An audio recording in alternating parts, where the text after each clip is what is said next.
Glória a Deus. Vamos orar.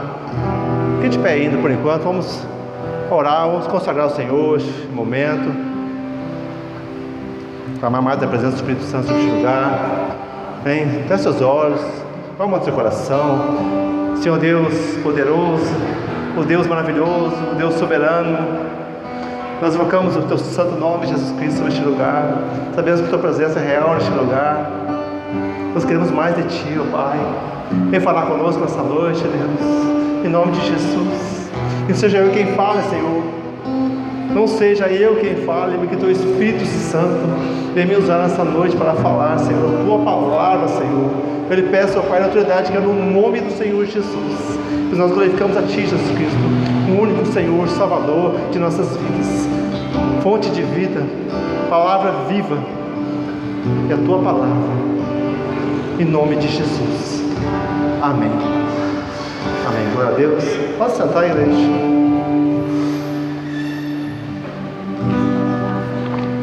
Amém. Glória a Deus. Trazer uma palavra de escatologia.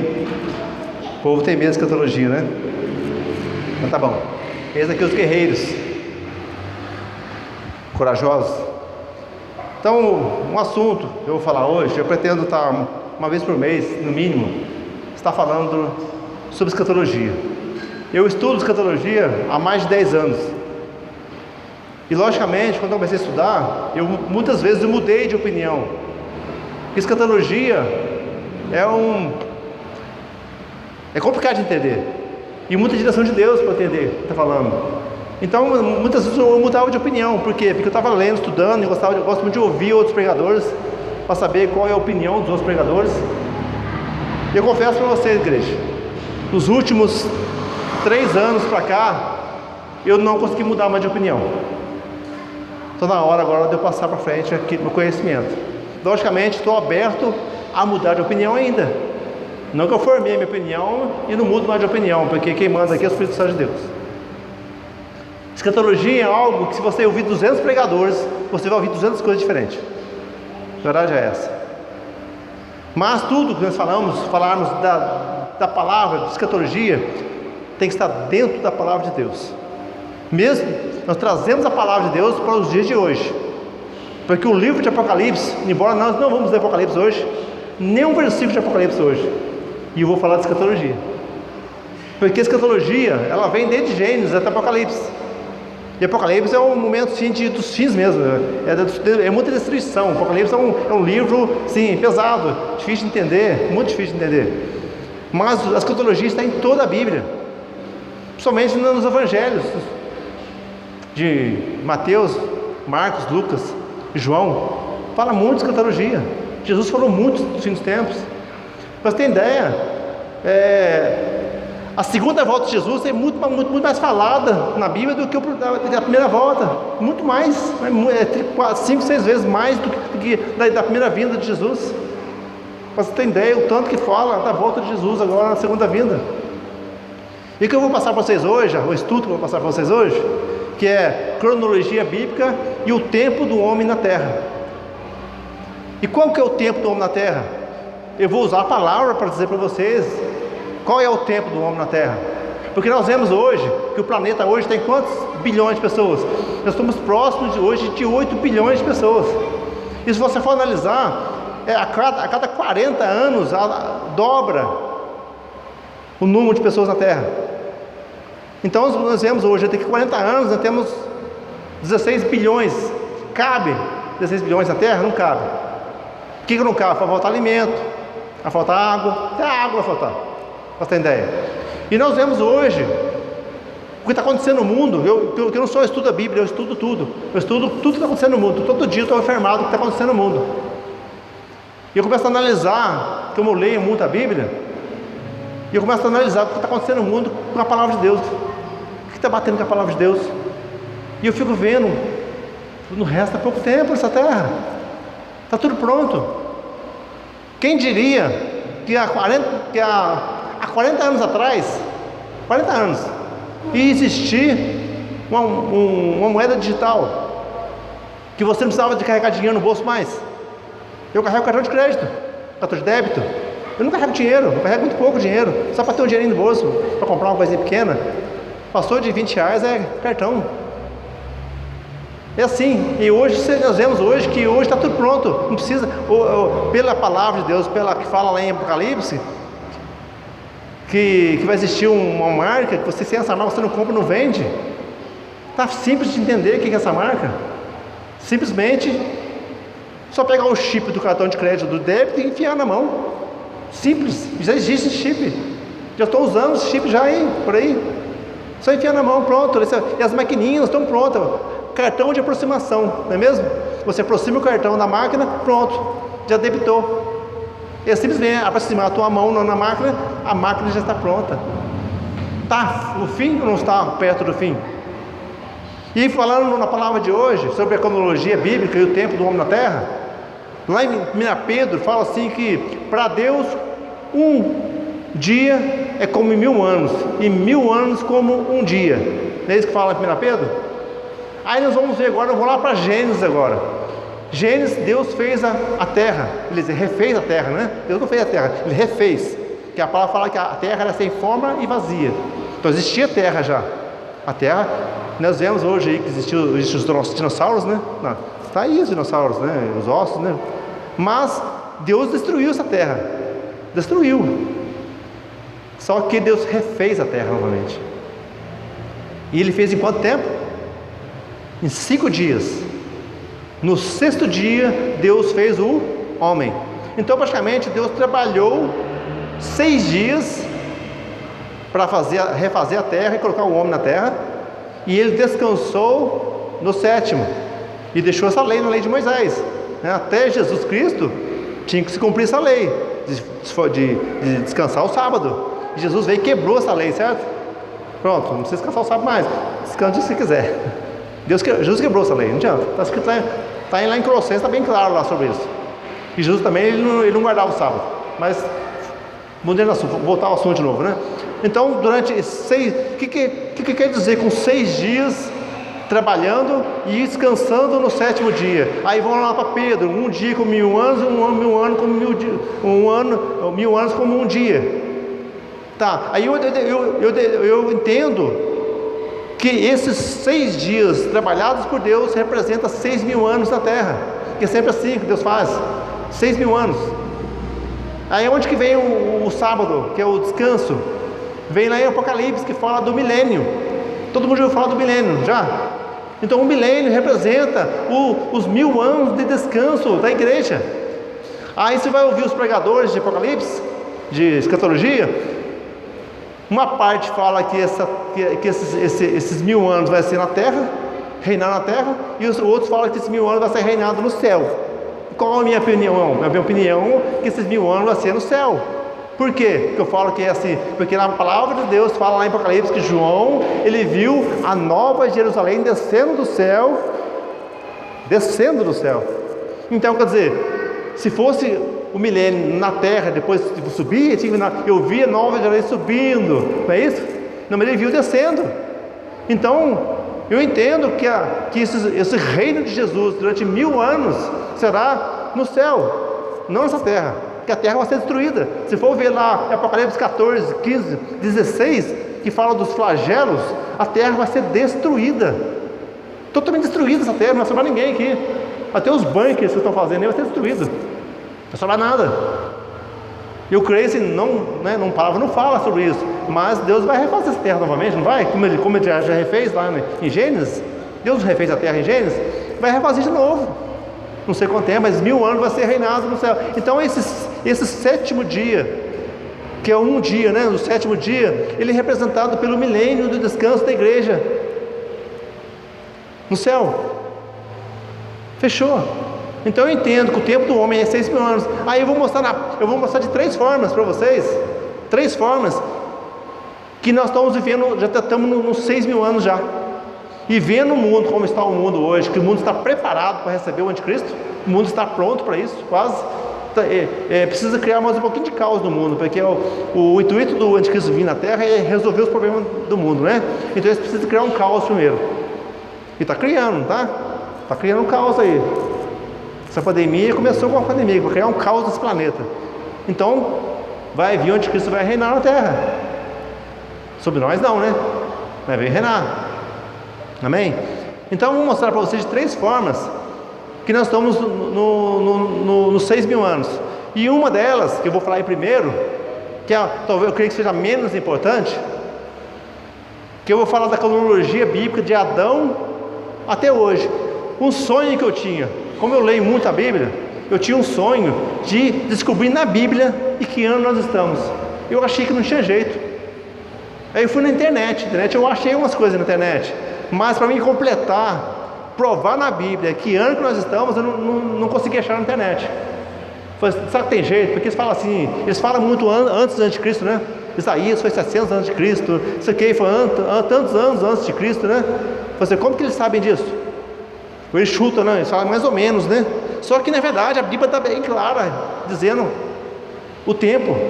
E eu consegui descobrir. O último que eu descobri foi em Juízes. Qual que é o tempo de Juízes? Eu fiquei assim, não, falta juízo para mim fechar isso aqui. Eu levei mais de 2 anos de estudo para me fechar esse estudo. Aí eu consegui fechar Juízes, né? Então eu vou provar para vocês, para começar, desde Adão. Quantos anos de Adão até Abraão?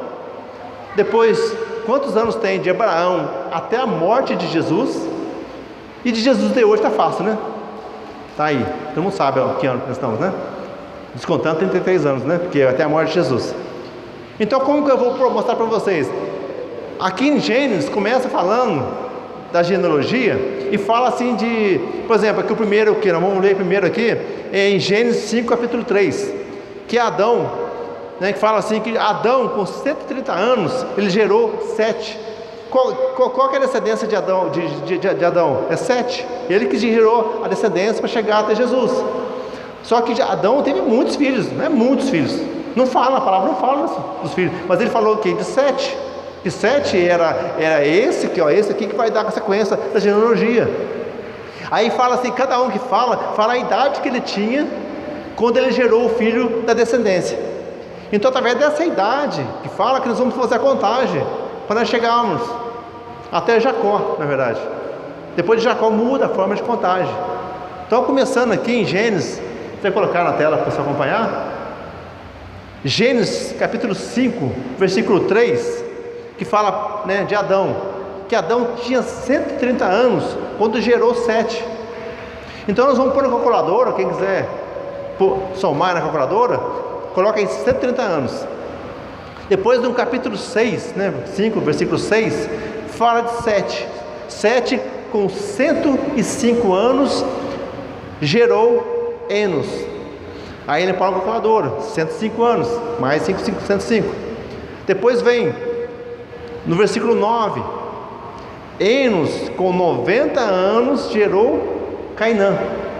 Então, mais 90. Depois vem no versículo 12, capítulo 5 ainda, Cainã com 70 anos gerou Maalalel. Depois, mais 70. Depois no versículo 15, fala assim, Maalalel com 65 anos gerou Jared, mais 65. Depois, versículo 18, Jared com 162 anos gerou Enoque. Enoque é aquele que foi arrebatado. Olha que interessante, Enoque. Deus precisava de um para simbolizar o arrebatamento da igreja hoje, que vai acontecer daqui a um tempo, né? Então lá no dilúvio, Deus colocou, eu vou escolher um para representar o arrebatamento da igreja. Só que Enoque, quando ele foi arrebatado, ele tinha 400 não sei quantos anos. Aí se for analisar, Enoque foi arrebatado praticamente quase mais de 400 anos antes do dilúvio, que foi arrebatado. Não deveria ser um arrebatamento lá bem pertinho do dilúvio? Não deveria ser? Mas eu fico analisando, Deus, por que foi 400 anos antes do dilúvio que foi arrebatado Enoque? Aí Deus vem no meu ouvido e fala assim, porque não tinha ninguém, não achei mais ninguém que pudesse simbolizar o arrebatamento da igreja, a não ser Enoque. Então eu tive que adiantar. Por quê? Porque no dia do dilúvio, quem foi salvo? Foi salvo Noé, os seus filhos, sua esposa e as suas noras. 8 pessoas foram salvas. E quantos milhões de pessoas tinha naquela época? Você acha que Noé teve só aqueles 3 filhos? Não, Noé teve muitos filhos. Só salvou 3 filhos de Noé. Já parou para pensar nisso? Então, a perdição que era naquela época, quanta perdição? Só salvou 3 filhos de Noé?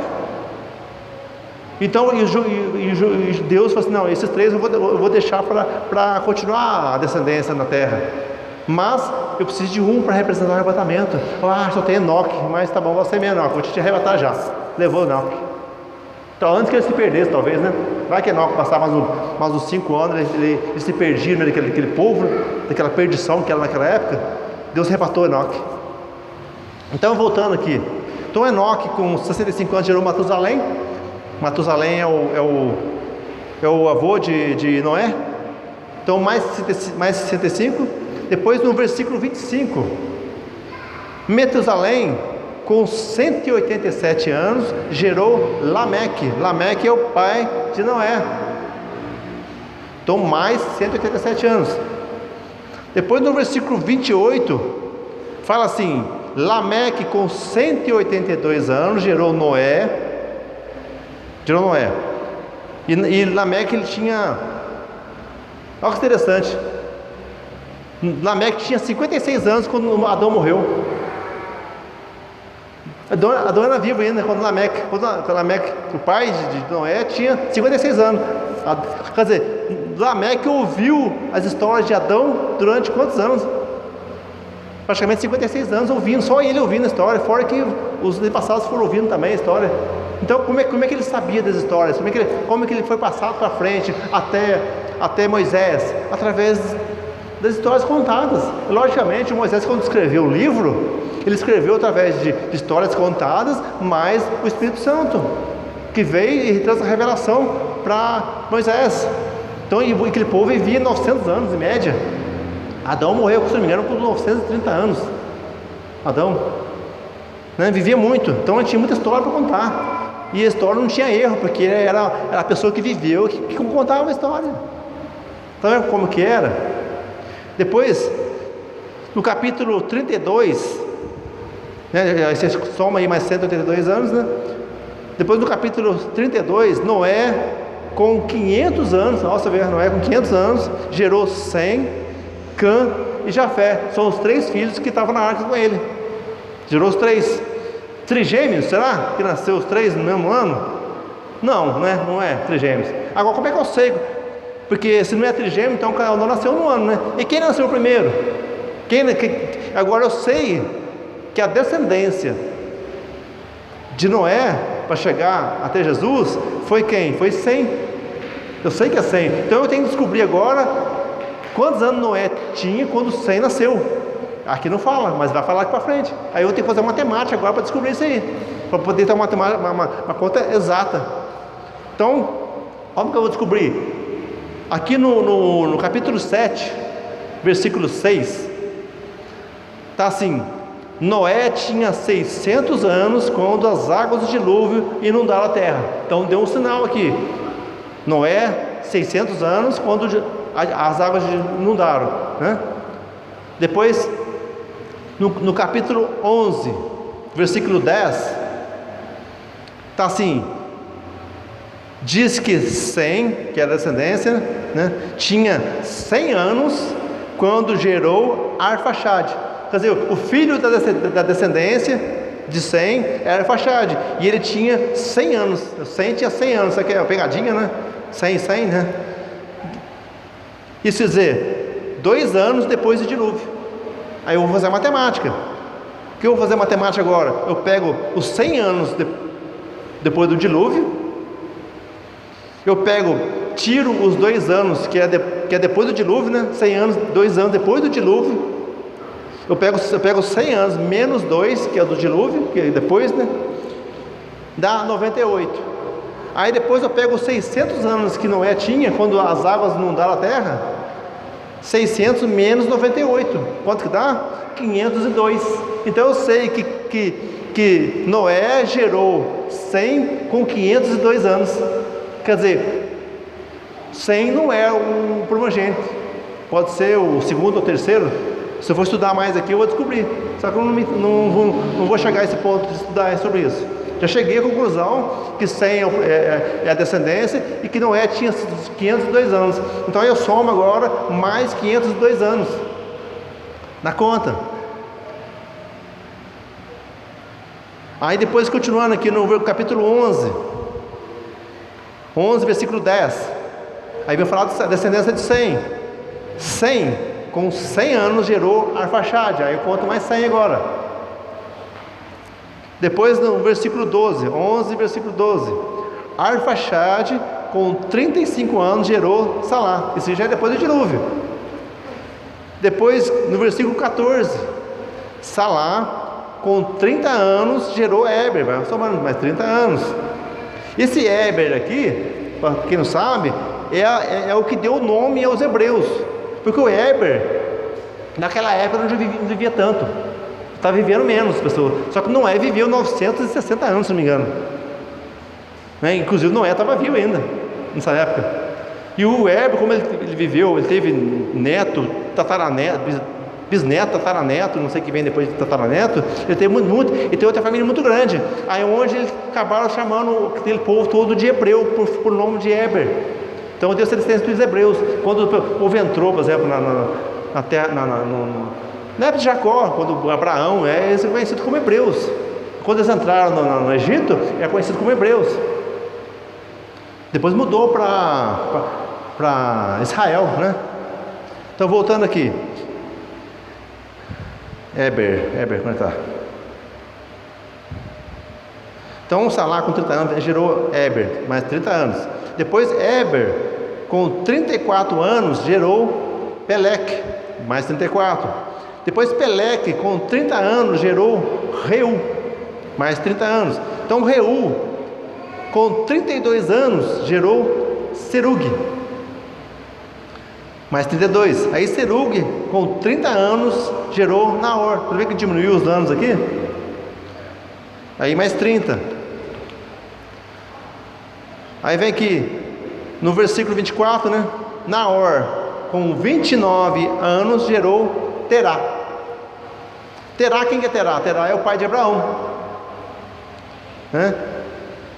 Aí mais 29, no capítulo 11, versículo 26, fala assim que Terá viveu 70 anos e gerou Abraão, Naor e Arã. Outros trigêmeos? Não, também não. Aí nós vamos descobrir agora, Abraão é descendência, certo? Eu tenho que descobrir agora quantos anos tinha Terá, que é o pai de Abraão, quantos anos ele tinha quando nasceu Abraão.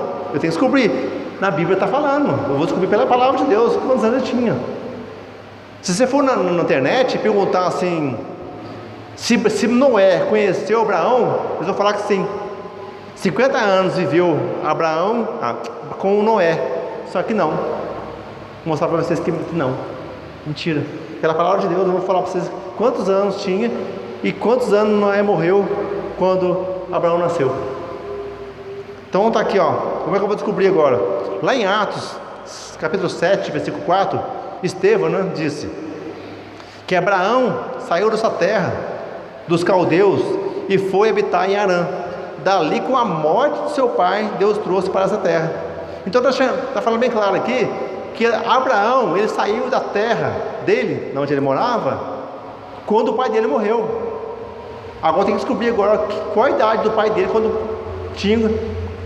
ele morreu. Então fácil descobrir. Aí Gênesis 12, versículo 4. Gênesis 12, versículo 4. Está assim: pois partiu Abraão como lhe ordenara o Senhor, e Ló foi com ele. Tinha Abraão 75 anos de idade quando saiu de Harã. Então eu sei que Abraão tinha 75 anos quando ele saiu. Isso foi quando a morte do pai dele. O pai dele morreu, Abraão saiu da terra. E Abraão tinha 75 anos. Ficou fácil descobrir agora qual a idade de Terá?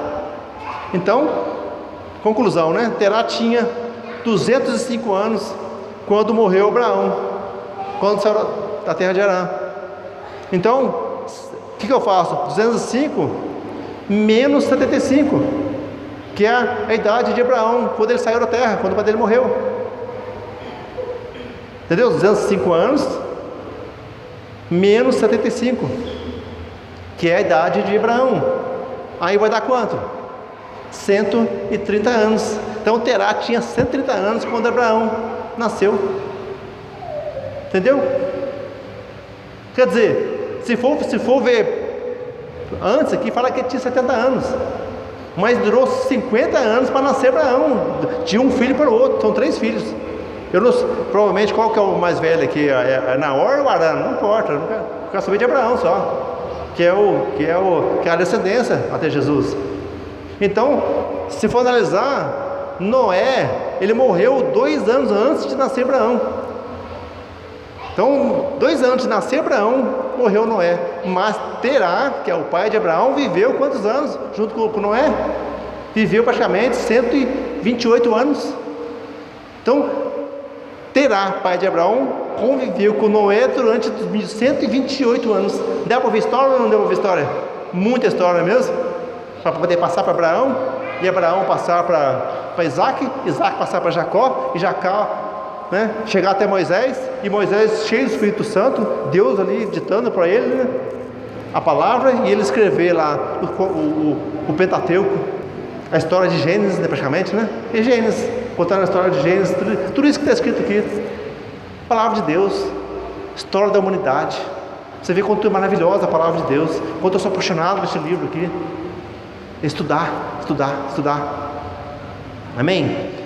Então nós podemos somar agora, né, mais 130 anos, que é de Terá.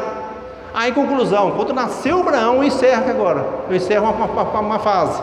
Aí eu ponho assim, na soma deu 2008 anos. Então, de Adão até Abraão, nascimento de Abraão, dá 2008 anos. Pronto, fechei aqui agora. Vamos começar agora do zero de novo. Segunda fase. Agora vamos ver Abraão. Gênesis 21, versículo 5. Está assim: e era Abraão da idade de 100 anos quando lhe nasceu Isaac, seu filho. Então Isaac nasceu, Abraão 100 anos. Todo mundo sabe da história, né? Então, naquela época, um homem de 100 anos praticamente quase não tinha filho, né? E a esposa de Abraão, que tinha 90 anos, Sara, tinha 90 anos, e ela também, era impossível aos homens ela ter um filho. Mas Deus falou: não, você vai ter, é a descendência. É a descendência. E veio Abraão, veio Isaac. Então eu posso somar agora mais 100 anos. Continuando.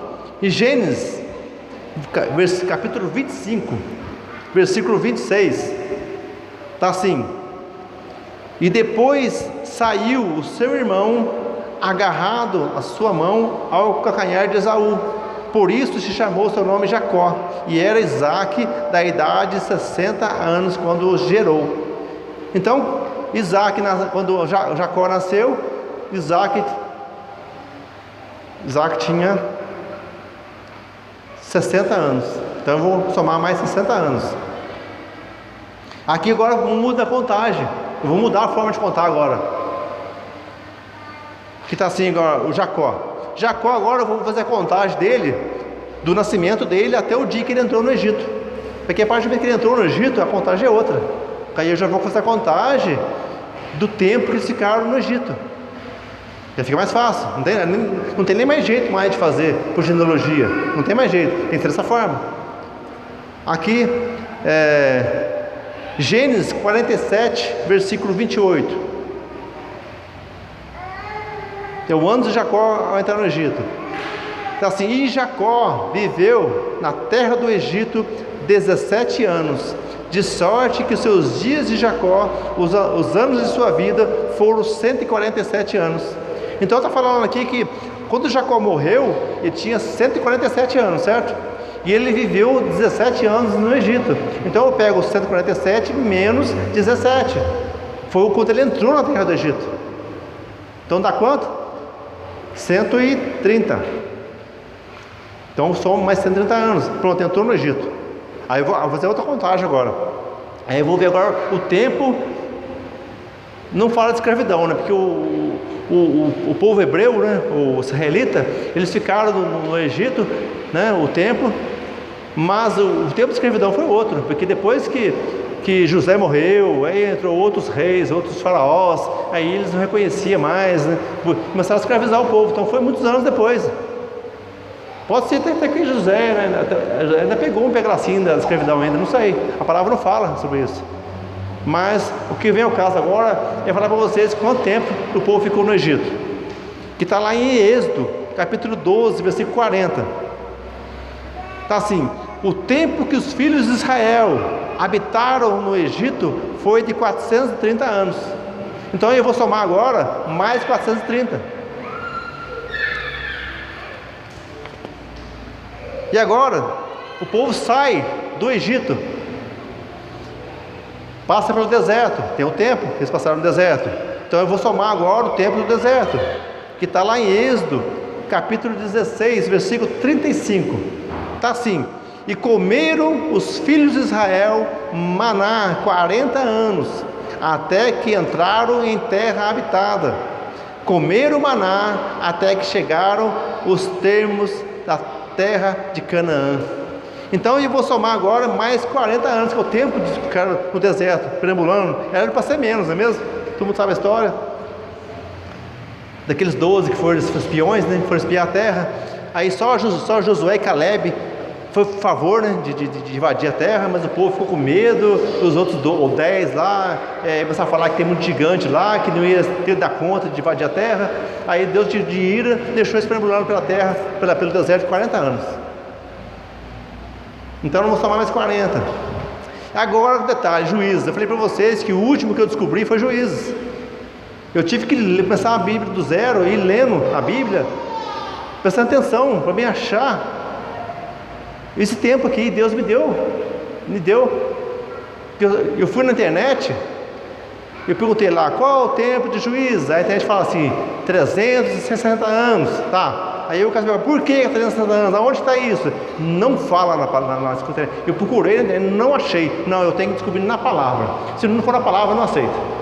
Eu não vou pregar se não estiver na palavra. Se eu não descobrir na palavra, eu vim provar esse tempo aqui. Mas na internet não existe, eu vou ter que achar. Aí eu fui lendo a Bíblia, Gênesis. Como eu leio direto, eu termino em Apocalipse e volto em Gênesis. Termino em Apocalipse e Gênesis. Vou voltando, eu vou lendo a palavra. Eu leio 10 capítulos por dia. Aí, olha onde que eu achei a resposta. Olha que coisa maravilhosa. Vê se você consegue entender. Presta atenção na palavra. Vê se você vai conseguir entender o que está falando aqui. Olha que Deus é maravilhoso, né? Ele me deu a resposta. Está assim, ó. Lá em 1 Reis, põe para nós aí. 1 Reis, capítulo 6, versículo 1. 1 Reis 6, 1.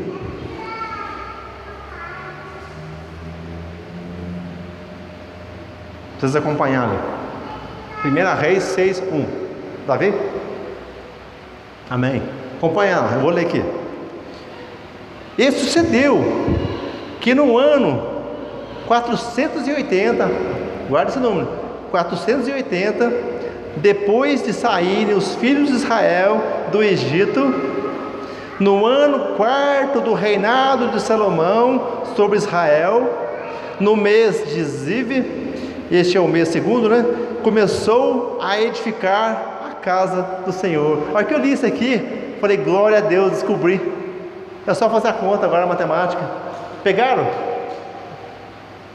Eu vou explicar para vocês agora. Então, olhando isso aqui, Deus falou comigo, 480. Está falando assim que o templo de Salomão começou a ser edificado depois de 480 anos, depois que saiu do Egito. E só para fazer as contas agora. Você pega lá, 480, pronto, fechei. Depois eu vou pegar agora, saiu do Egito. Eu pego mais 40 anos do deserto, menos 40. Depois eu pego, aí eu vou lá para o tempo da monarquia. Eu vou lá para Saul. Saul reinou, né? Reinou 40 anos. Deixa eu mostrar para vocês aqui, não fica mais fácil, né? Não, eu tenho que provar na palavra, né? Não adianta eu falar aqui. Vou na palavra. Reinado de Saul. Reinado de Saul está assim, lá em Atos, capítulo 13, versículo 21, está assim: e depois pediram um rei, e Deus lhe deu por 40 anos a Saul, filho de Quis, homem da tribo de Benjamim. Então Saul reinou 40 anos. Depois Davi, qual foi o reinado de Davi? Está aqui, ó, 1 Reis, capítulo 2, versículo 11. Está assim: e foram os dias de Davi, reinou sobre Israel 40 anos também. 7 anos reinou em Hebrom, e em Jerusalém reinou 33 anos. Então eu sei que Davi também reinou 40 anos. Matou a charada? Aí eu pego 480 menos 40 do deserto, dá 440. Depois menos 40 anos de Saul, 400, fechou?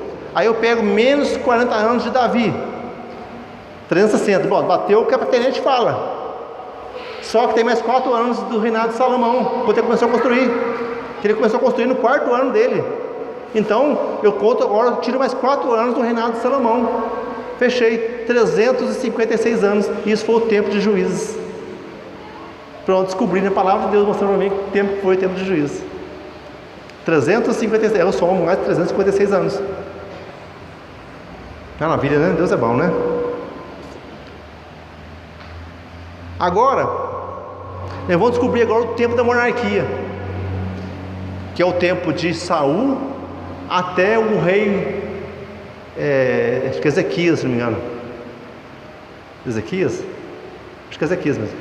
Então Saul até Ezequias, quando o povo entrou de escravo na Babilônia. Então é esse tempo. Agora, quanto que é esse tempo porque pela palavra lá de reis eu não consigo descobrir. Aí eu tenho que estudar várias partes da Bíblia para me entender o tempo que foi do tempo da monarquia dos reis, que começou em Saul, que o juiz ele terminou em Samuel. Samuel foi o último juiz, né? Até que Samuel mesmo, que era o último juiz, ele ungiu Saul como rei. Ali encerrou o tempo de juízes e começou o tempo da monarquia. Então, tempo da monarquia. Para nós entendermos esse tempo aqui, nós vamos ler em Levíticos, versículo 25. Levítico 25, versículo 1. Partido 1.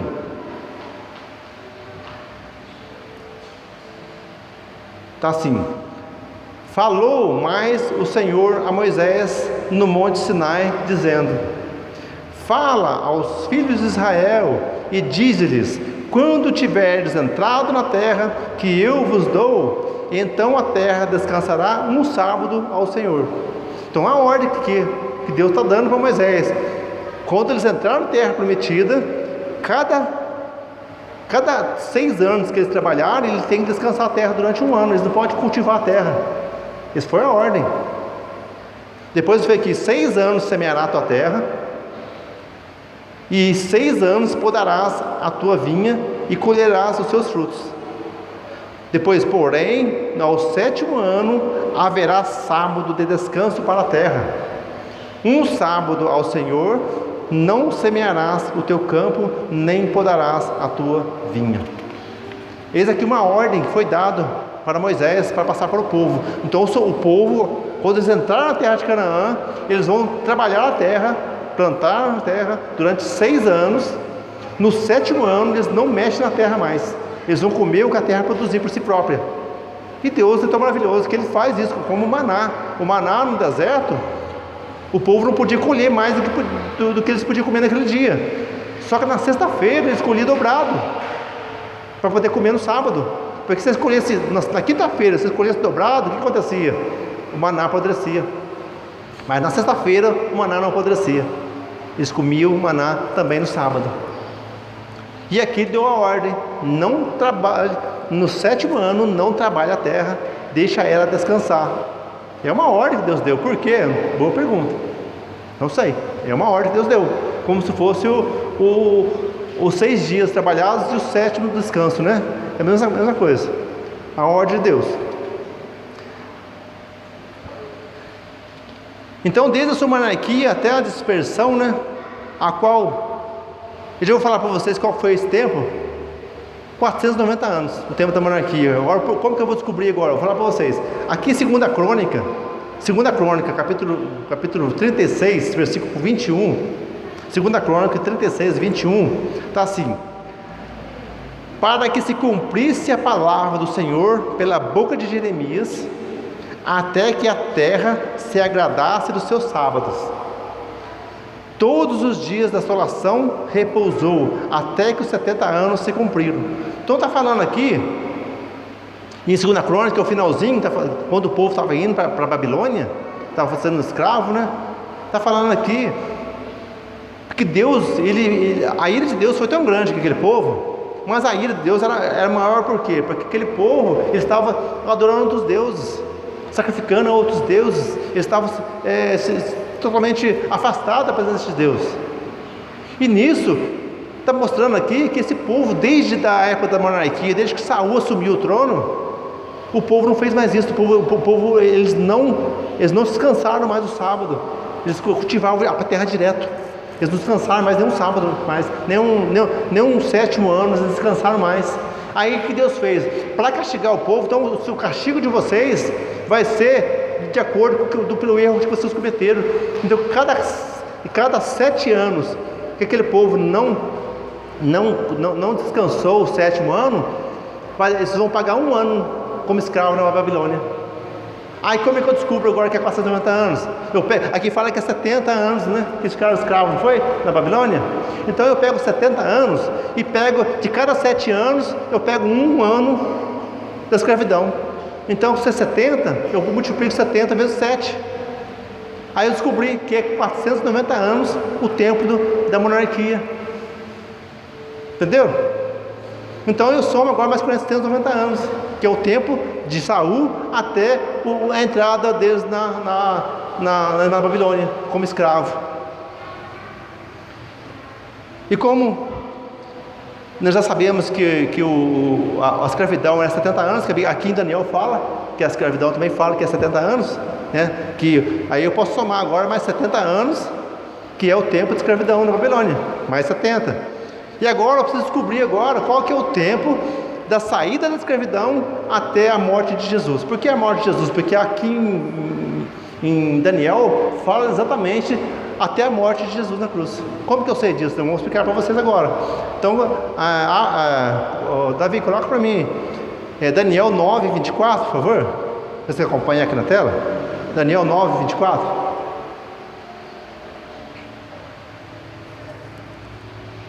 Daniel 9, 24. Então, eu vou ler o 24 e 25. Eu vou ler bem devagar e explicando para vocês. Está aqui: 70 semanas estão determinadas sobre o teu povo e sobre a tua santa cidade. Então ele está falando aqui do tempo de escravidão. Só que está falando de 70 semanas, está falando agora depois da escravidão, da saída da escravidão. Depois fala aqui: para extinguir a transgressão, dar fim aos pecados e expiar a iniquidade e trazer justiça eterna e selar a visão e profecia e ungir o santo dos santos. Quando aconteceu isso? Eu vou ler de novo para você entender, ó. Presta atenção.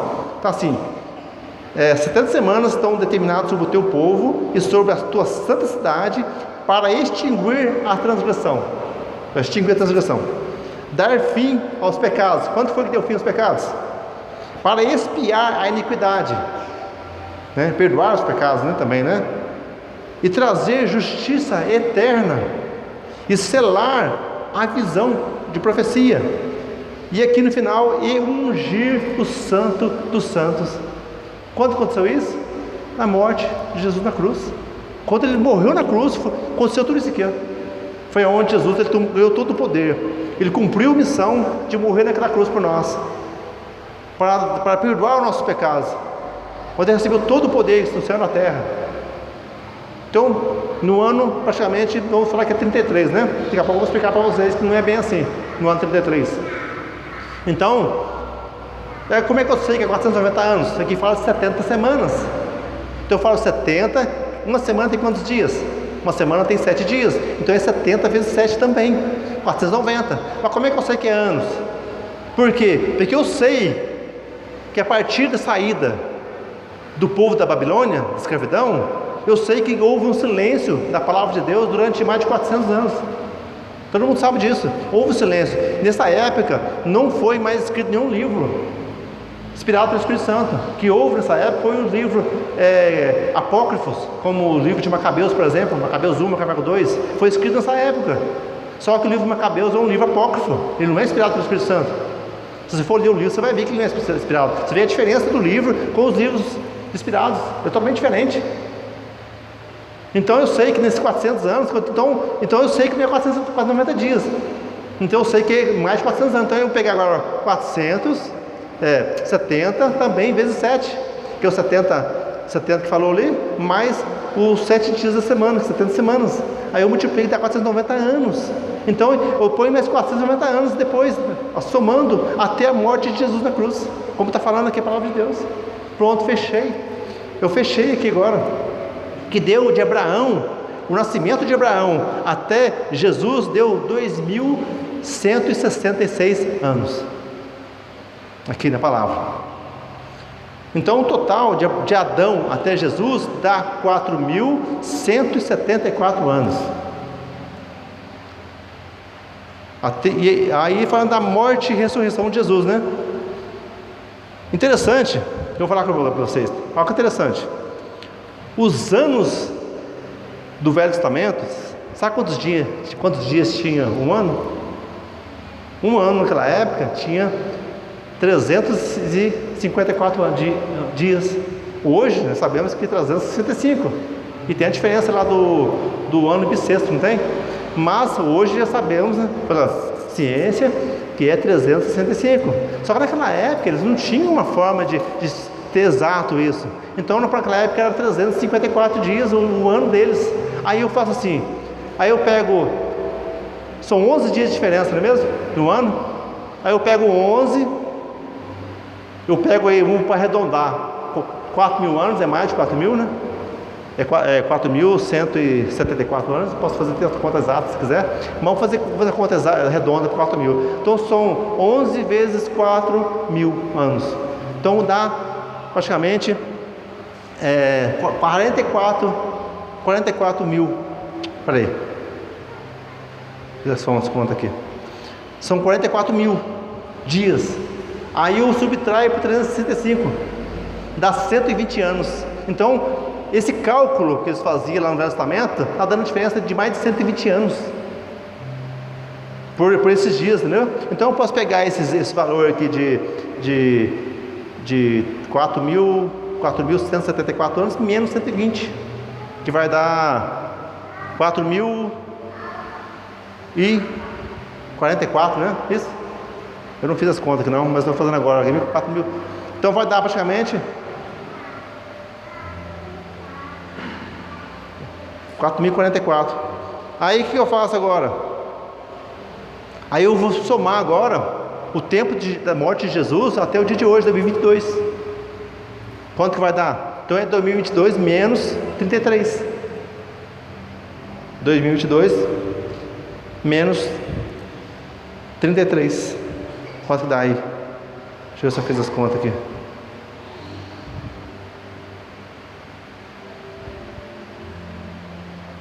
Tá, 1989. Então a morte de Jesus até hoje está dando 1989. Então somando agora tudo aqui, está dando 6.163 anos.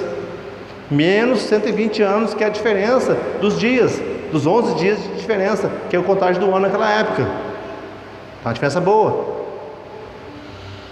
Só que naquela época eles não tinham uma precisão de falar assim 40 anos, 60, 400 anos, não tinha precisão disso aí. Portanto pra vocês entenderem, fala assim na Bíblia que Jesus ficou 3 dias morto, né? Mas foi 3 dias morto? Conta aí de sexta-feira, às 3 horas da tarde, às 15 horas, até um domingo de madrugada. Quanto que dá? Dá 38 horas. Que praticamente na sexta-feira, das 15 horas até meia-noite, dá quanto? Dá... Ajuda aí. Dá 11, né? Não, dá 9 horas. Depois pega 24 horas de sábado. Com mais 24, dá 33. Depois você pega aí que ele restou de madrugada, um pouco 5 horas da manhã, mais 5, dá 38 horas. Então, ele fala que é 3 dias, só que na verdade são 38 horas. Então é a forma que eles faziam contagem. Então eles contavam assim, mas é sexta, sábado e domingo. Eles contam como 3 dias, mas na verdade não foi. Para nós hoje, nós sabemos que é as horas, né? Sabemos que é 1 dia e meio. Então esse aqui, para vocês entenderem que a palavra de Deus, ela fala da cronologia, ela fala do tempo. Logicamente não está em perfeição, porque não é o intuito de Deus fazer dessa forma. Porque Deus sempre vai deixar a interrogação na nossa cabeça. Deus ele sempre traz uma forma para você quebrar a tua cabeça mesmo e não saber exatamente o dia. Porque a palavra é bem clara, não saber o dia nem a hora. Mas Deus dá os sinais. Deus está dando sinais. Aí, agora eu vou dar para vocês a segunda opção de entendermos que nós estamos próximos dos 6.000 anos. Nós vamos lá agora para o judaísmo. Que ano que nós estamos no ano judeu? É diferente a contagem deles. Então, no ano judeu, nós estamos praticamente, esse ano vai dar no ano 5.782. Está bem longinho do 6.000, não está? Mas é um ano que está lá, eles fazem a contagem de Adão até hoje. Só que está bem diferente essa contagem, não está? Só que tem uma coisa, pela ciência, descobriram que está faltando aí nesse número aí 232 anos. Porque eles foram estudar. A ciência descobriu que está faltando esse número aqui do judeu, 232 anos. Aí agora eu vou ter que estudar mais, agora eu vou ter que descobrir onde é que está esse problema, onde é que está esse erro. Aí eu cheguei na conclusão de uma, não consegui achar outra. Tem um tal de José Ben Halafta, que na verdade é Joseph Ben Halafta, no ano 150, ele morreu no ano 160. Ele era um rabino, que ele cuidava dessa parte, né? Porque acontece, no ano 70, o povo foi espalhado, o povo judeu espalhou para o mundo inteiro, porque o general Tito destruiu a Jerusalém, e matou quem tinha que matar, o povo fugiu, espalhou para todo lado, mas continuou, os levitas continuaram estudando, continuaram fazendo a contagem, guardando a palavra de Deus, onde eles estavam, eles faziam isso. Aí está de Joseph Ben Halafta, o que ele fez? Conclusão, o que ele pode ter feito? Não vou falar para vocês que é isso mesmo, mas eu cheguei a essa conclusão, para me justificar essa diferença de anos aqui. Ele foi estudar a palavra, e eles estão esperando o Messias, até hoje eles esperam o Messias. Não sei porquê, porque a palavra é bem clara lá em Daniel. Daniel fala assim que no 70 vezes 7, o Messias viria. E exatamente caiu aonde? Exatamente na morte de Jesus na cruz. Só que esse povo judeu, eles não querem admitir que está errando. Se for analisar aí, vamos pôr nós aqui. 50 anos você vive numa mentira. 50 anos vivendo uma mentira. De repente, alguém prova para você que você está vivendo uma mentira. Aí com o teu orgulho, sabe o que você faz? O seu orgulho, você não admite que você viveu uma mentira. E você continua vivendo a mentira. Não é isso que acontece por aí? Você convenceu uma pessoa que ela está vivendo uma mentira, para largar a mentira e viver a verdade, ela faz de propósito. Não, eu não quero saber da verdade, eu quero viver, que eu aprendi assim e vou morrer assim. É ou não é assim que eles fazem lá fora? É. E esse Ben Halafta, esse Joseph Ben Halafta, ele fez a mesma coisa. Ele fez as contas, ele descobriu que eles mataram o Messias. Ele foi estudar Daniel, fazer as contas, aí caiu lá na morte de Jesus. Nossa, Jesus é o Messias, não admito, não pode ser, não quero saber. E sabe o que ele fez? Ele tirou anos da contagem, praticamente 200 anos ou mais de 200 anos. Então, com uma diferença de 232, vou arredondar para 200, porque é uma coisa que não dá para provar assim, certamente. Mas que ele tirou, se foi tirado, foi tirado. Aí o que ele fez? Ele tirou para não admitir que eles tinham matado o Messias. Aí pronto, não bateu mais a contagem. Hoje os judeus estão vivendo uma mentira lá, esperando o Messias até hoje. Vai vir o anticristo, eles vão crer que o anticristo é o Messias. E para variar, esse Messias não é judeu, porque a palavra é bem clara que o Messias é um judeu, que Jesus é um judeu, né? Veio da tribo de Judá, através de Maria e José. Mas esse o anticristo, eu tenho certeza para você que ele não é um judeu, que a palavra é bem clara sobre isso, quem que é o anticristo. Não vou falar sobre esse assunto hoje. Mas ele foi lá e alterou a data, porque naquela época ninguém te conseguia acompanhar, porque na época o povo era ignorante, só eles tinham controle disso. E foi lá e mudou. Pronto. Aí se for fazer as contas, está dando 6.000 anos, bem próximo assim. Se for por os 200 anos que ele tirou, está faltando 18 anos para dar os 6.000. Mas como é 32 anos a mais, passou de 6.000. Mas agora eu vou passar uma para vocês que é infalível. O que eu vou passar para vocês agora, essa aqui é infalível. Por que eu vou falar isso para vocês? Para pôr medo de vocês? Não. Não é para pôr medo de vocês. É simplesmente para nós vigiarmos. Orar e vigiar. Essa palavra agora vai ser meu tema agora daqui para frente. Orar e vigiar o tempo todo, para não saber o dia nem a hora. Eu não sei o dia, eu não sei a hora, mas Deus falou para você, falou assim para nós. Você sabe, você olha para o tempo e vê que vai chover. E você discerne que vai chover e não sabe falar o fim dos tempos? Jesus falou bem claro. Então ele nos deu a capacidade de descobrir os fins dos tempos. E para que nós temos que descobrir os fins dos tempos? Para nós fazer alguma coisa. Simplesmente para fazer nada, para continuar vivendo do mesmo jeito? Não. Porque eu tenho que pregar mais a palavra. Deus tem pressa. Deus tem pressa, pregar a palavra, ganhar almas, falar a verdade, preparar, orar, vigiar. Embora desde das cartas de Paulo, né, o povo já achava que Jesus já ia voltar naquela época. O povo até que o apóstolo Paulo falou do arrebatamento, né, não sejam ignorantes, né, falando da volta de Jesus, quando vai ser. O povo já estava esperando, mas se eles estão esperando, imagina nós que estamos mais próximos do que eles, 2.000 anos mais próximos do que eles praticamente. Então nós temos que fazer o quê? Orar e vigiar. E saber que nós estamos vivendo os fins dos tempos mesmo. E saber que preparar o que vai acontecer nessa terra. Não é para pôr medo, pelo amor de Deus, não é para medo. Para vocês entenderem a palavra de Deus, que a palavra está falando. E eu vou falar para vocês na palavra o que está acontecendo, o que vai acontecer e quando vai acontecer. Quanto não, né? Misericórdia, né? Mas eu vou dar uma dica para vocês, como a palavra diz. Eu vou ler lá em Mateus 24, versículo 1. Põe para nós, Davi. Mateus 24, versículo 1, por favor.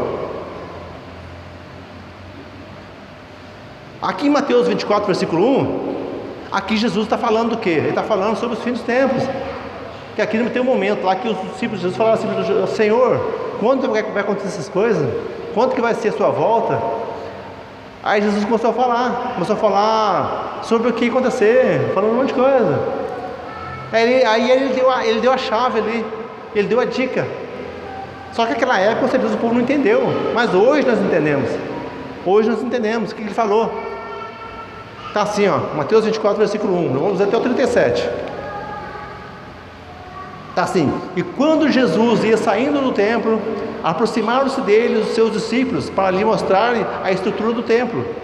Jesus, porém, lhes disse: não vedes tudo isto? E em verdade vos digo que não ficará aqui pedra sobre pedra que não seja derrubada. E estando assentado no Monte das Oliveiras, interessante que esse versículo 2 aqui aconteceu no ano 70, na invasão do rei Tito. Foi naquela geração. Está vendo como Jesus falou? Nessa geração não passará, não falou isso? Ele está se referindo a duas gerações, aquela geração e uma outra geração. Vamos descobrir daqui a pouco.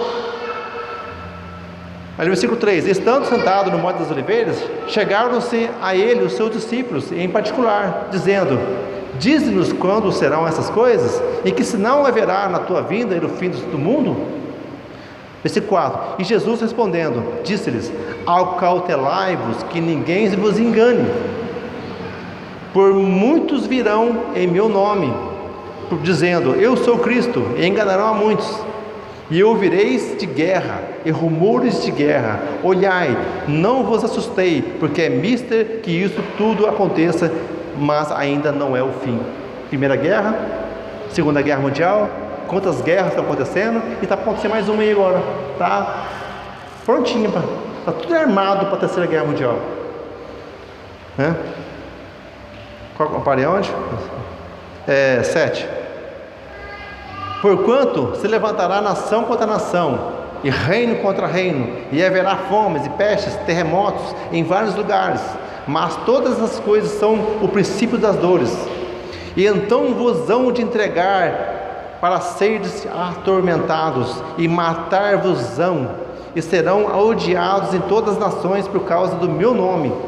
Neste tempo, muitos serão escandalizados e trair-se-ão uns aos outros, e uns aos outros se odiarão. E surgirão muitos falsos profetas, e enganarão a muitos. E por se multiplicar a iniquidade, o amor de muitos se esfriará. Falso profeta que mais tem hoje aí? É ou não é?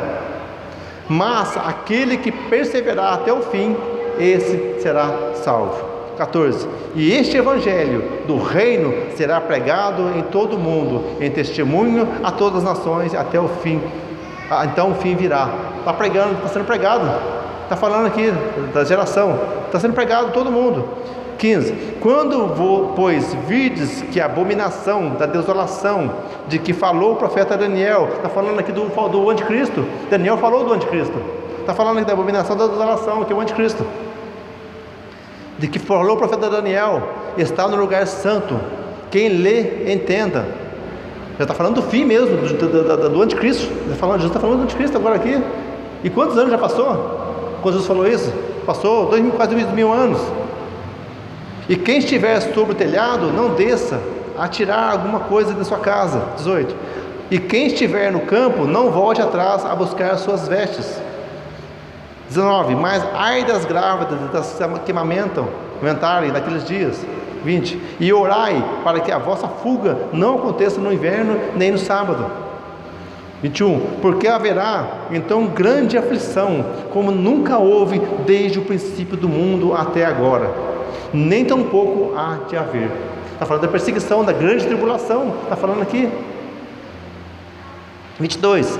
E se aqueles dias não fossem abreviados, nenhuma carne se salvaria, mas por causa dos escolhidos serão abreviados aqueles dias. Então, já percebeu que o quanto está passando rápido a semana? Chega na segunda-feira, como já é sexta. Daqui a segunda-feira, porque é sexta de novo. Está rápido demais. Já reparou como está sendo abreviado as coisas? E hoje já começou a ser abreviado, porque eu nunca vi isso na minha vida. O tempo passa tão rápido, o tempo do jeito quando está passando. Aí vamos aqui para o versículo 23. Então, se alguém vos disser, eis que o Cristo está ali ou ali, não lhes dei crédito, porque surgirão falsos cristos e falsos profetas, e farão tão grandes sinais e prodígios, que se possível fora, enganaria até os escolhidos. Já reparou quantos cristãos, quantos dizendo na terra, falando que é Jesus? Na Austrália tem um casal lá, um cara falando que ele é Jesus, que a esposa dele é Madalena. Aqui na Assessora Panamá, tem um lá falando também que é Jesus Cristo homem. Tem até uma igreja no Rio de Janeiro dele. O Brasil tem entrado no Henrique Cristo. Aí tem um monte espalhado, o mundo inteiro dizendo que é Cristo. Sendo que a palavra bem clara, Jesus falou que ele vinha em glória, ele vinha nas nuvens, né? Não ia nascer de mulher. E tem enganando o povo ainda para variar, né? Versículo 25. Eis que o vou tenho predito. Portanto, se vos disserem, eis que ele está no deserto, não saiais. Eis que ele está no interior da casa, não acrediteis. 27. Porque assim como o relâmpago sai do oriente e se mostra no ocidente, assim será também a vinda do homem. Está falando aqui que ele vai vindo como um raio, a vinda de Jesus. 28. Pois onde estiver um cadáver, aí se juntarão as águias. 29. E logo depois da aflição daqueles dias, o sol escurecerá, e a lua não dará sua luz, e as estrelas cairão do céu, e as potências do céu serão abaladas. Aqui está falando aqui das 7 trombetas e dos flagelos, que está lá em Apocalipse 15 e 16, dos flagelos. Está falando aqui. Versículo 30.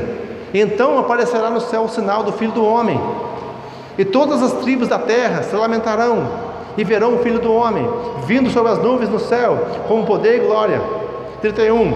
E ele enviará seus anjos com o rijo clamor de trombetas, os quais ajuntarão os seus escolhidos desde os 4 ventos a uma extremidade do céu. Está falando aqui que vai juntar o arrebatamento da igreja, juntar a ressurreição dos mortos. E que mais? O fim de tudo, né? Será que até o fim? Está falando do fim também aqui? Na volta de Jesus? Sim, quando Jesus voltar, ele vai destruir essa terra. E agora aqui no versículo 32. Versículo 32, o que fala aqui interessante? Aprendei, pois, esta parábola da figueira. Presta atenção. Aprendei, pois, essa parábola da figueira.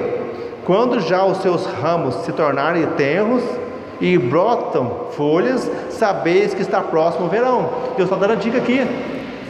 Quando a figueira brotar, ele está falando que chegará o próximo verão, mas está dando a dica aqui para nós, Jesus.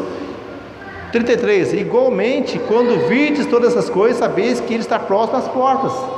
34, aí outra coisa, ó, presta atenção no 34, em verdade vos digo que não passará essa geração sem que essas coisas aconteçam. Aí Jesus falando, Deus falando, que não passará essa geração sem que essas coisas aconteçam, tudo que ele falou aqui. Aí eu vou falar para você, que geração é aquela dos apóstolos? Aí ele começou falando daquelas pedras lá que não ficariam pedra sobre pedra. Isso aconteceu naquela geração. Mas ele está se referindo agora de uma outra geração, não aquela geração dos apóstolos, mas está se referindo à geração da figueira, que falou antes aqui. Está falando da figueira, vou ler de novo, 32. Aprendei-vos, pois, a parábola da figueira. Quando os seus ramos se tornarem tenros e brotam folhas, sabeis que está próximo o verão.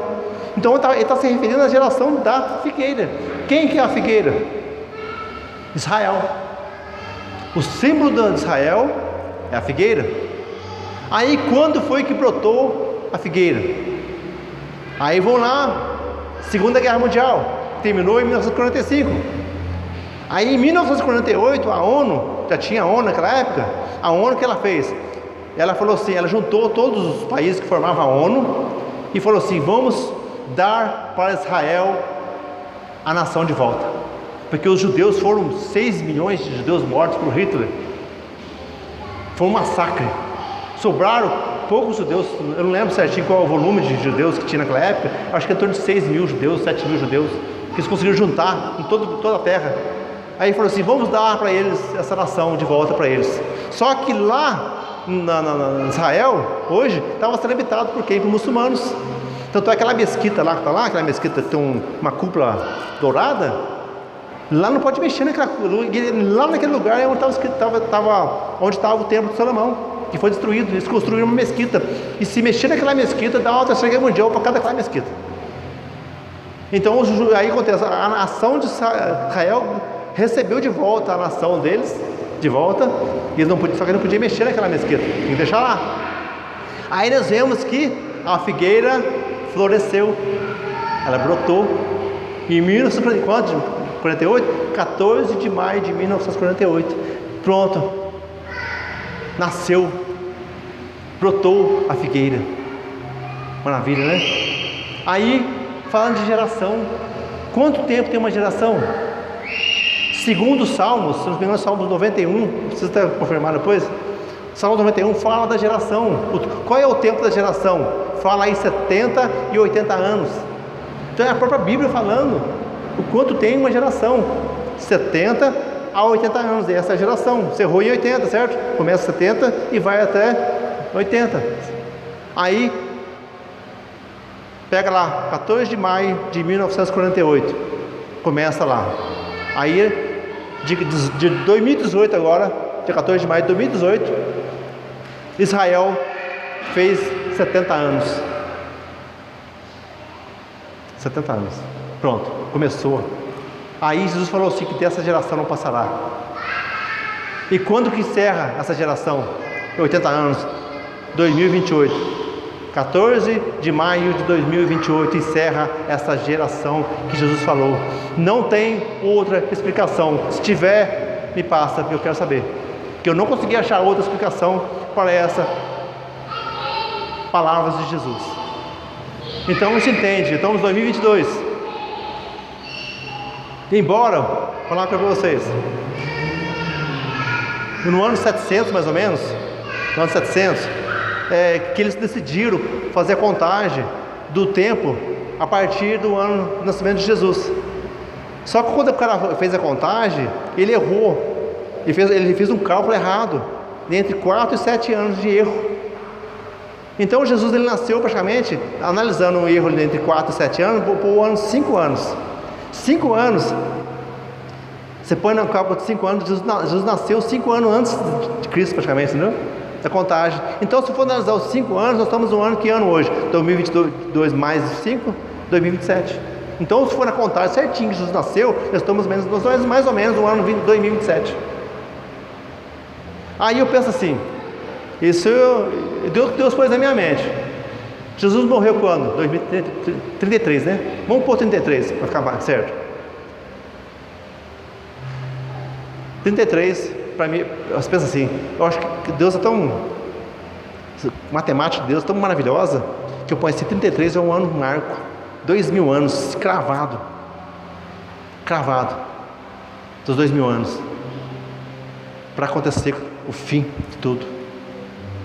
Mas eu posso tirar mais 5 anos aí. Quanto vai dar? 2028. Igreja, se tiver certo o que eu estou falando aqui, eu não vou afirmar nada, porque eu não posso fazer isso. 2028 é o prazo, segundo a palavra que eu expliquei aqui agora, para acontecer tudo aquilo que está escrito em Mateus 24.